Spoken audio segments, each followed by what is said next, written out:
Hi guys, so gusto nyo ba ng ganito kalinis na engine bay? Maniniwala ba kayo guys na hindi ko yan pinadetailing sa labas? Ako lang ang gumawa niyan, tapos hindi ako gumastos ng mahal. Sa video na to guys, ituturo ko sa inyo kung paano ko ginawa ang ganyang kaganda yung aking engine bay mga bossing. Napakatipid lang. Ito yung itsura niya kanina. Ito, so makikita ninyo kung gaano siya kadumi kanina, napaka-alikabok. Gamit kasi namin yan sa summer last month, di ba?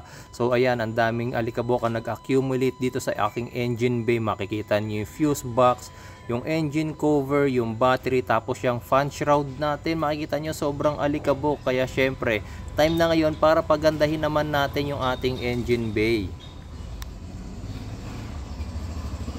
Ayan, so sa mga gustong matutunan kung paano ko ginawang ganyang kaganda yung aking engine bay mga boss, panoorin nyo yung video natin for today. Bagong lahat guys, kailangan muna nating tanggalin yung battery. Actually yung negative terminal lang. Dahil mag-spray tayo, so kailangan lahat ng electrical components hindi gumagana. Ayan, set aside nyo lang. Tapos guys, ito yung gagamitin natin. Sparkle by Aeropack. Para na yan sa vinyl, plastic and rubber dressing na yan. So wala na tayong ibang kailangan gamitin kundi ito, tsaka syempre basahan. Okay?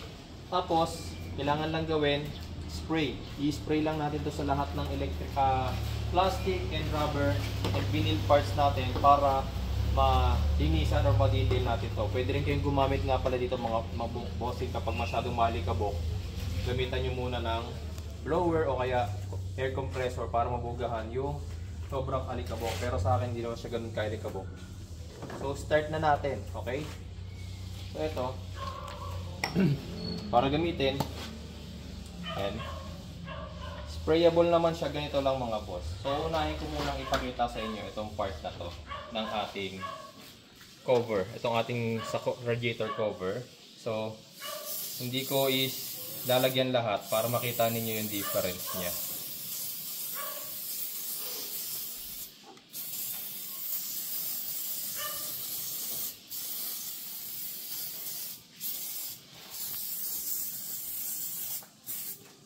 Siya nga pala, pag gumamit kayo nito, pwede kayong magsuot ng face mask kasi medyo hindi maganda yung amoy niya.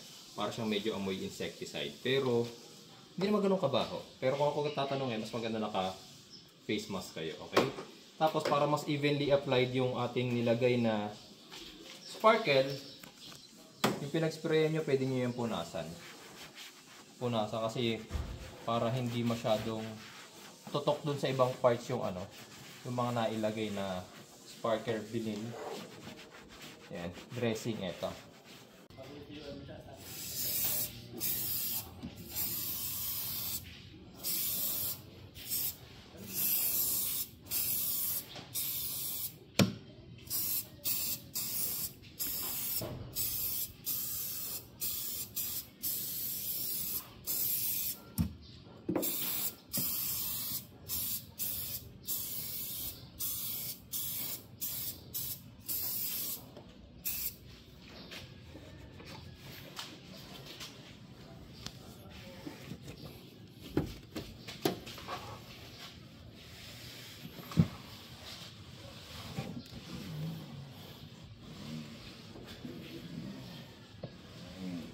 Nakikita ba nila yung difference?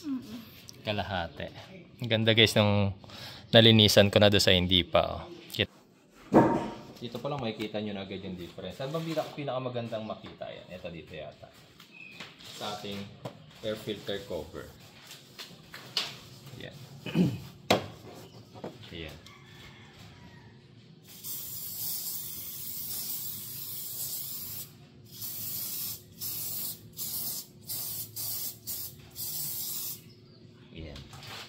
So check nyo itong na-sprayan natin.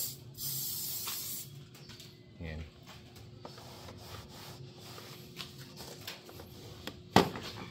Makikita nyo to itong part na to na halatang na-sprayan natin, ang ganda ng effect niya. Lalong lalo na guys kapag hinayaan nyo munang mag-take effect yung chemical bago ninyo sprayan ulit. Ito maputi Tapos ito glossy na yung finish niya, di ba? Yan, tatapusin ko lang to. Papakita ko lang sa inyo mamaya. Lalong-lalo na guys dito sa mga rubber parts. Ito, yung mga air intake hoses natin. Pansinin nyo to Pag ito yung in-sprayan ko, Ayan o.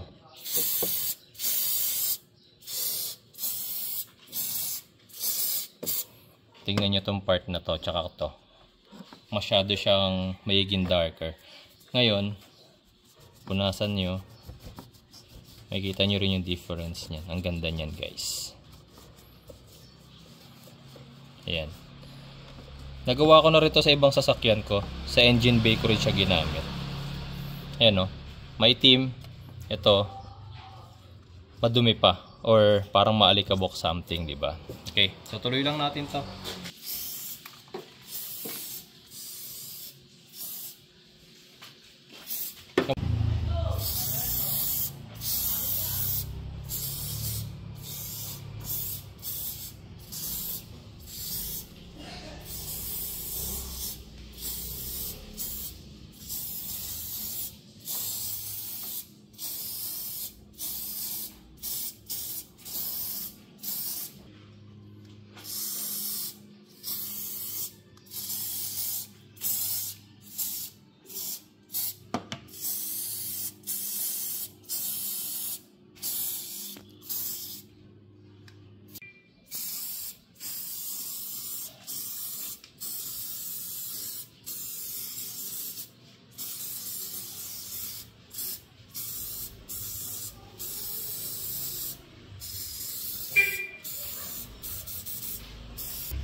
Kita niyo yung difference, di ba?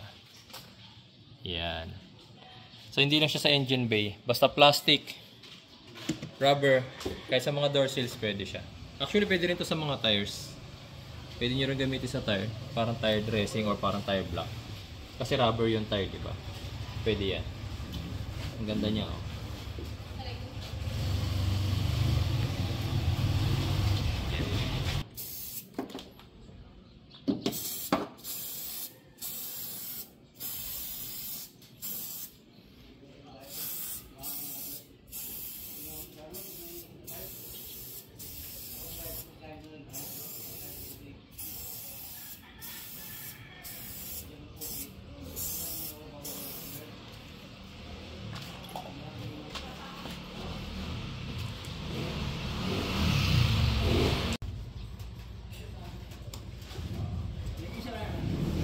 Guys, tapos na ako. Tingnan nyo na yung itsura ng ating engine bay. Compare natin sa kanina. Yan, no?